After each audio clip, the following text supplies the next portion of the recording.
एखादी व्यक्ती आनंदात आहे याचा अर्थ असा नाही की त्याच्या जीवनात सगळं काही ठीक आहे. ती व्यक्ती आनंदी आहे कारण जीवनाकडे बघण्याचा त्या व्यक्तीचा दृष्टिकोन सकारात्मक आहे.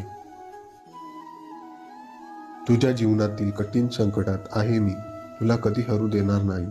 या कलियुगात तुला कधी एकटे सोडणार नाही. तुझ्या प्रत्येक अडचणीत तुला योग्य मार्ग दाखवित असणार आहे मी. भिवू नकोस, मी तुझ्या पाठीशी आहे. भिवू नकोस, मी तुझ्या पाठीशी आहे. हे स्वामी समर्थांचे एवढे वाक्य पुरेसे आहे.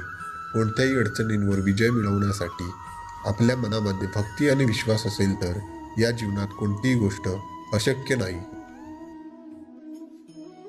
श्री स्वामी समर्थांची भक्ती करा, म्हणजे या सगळ्या संकटातून आपल्याला मुक्ती मिळेल.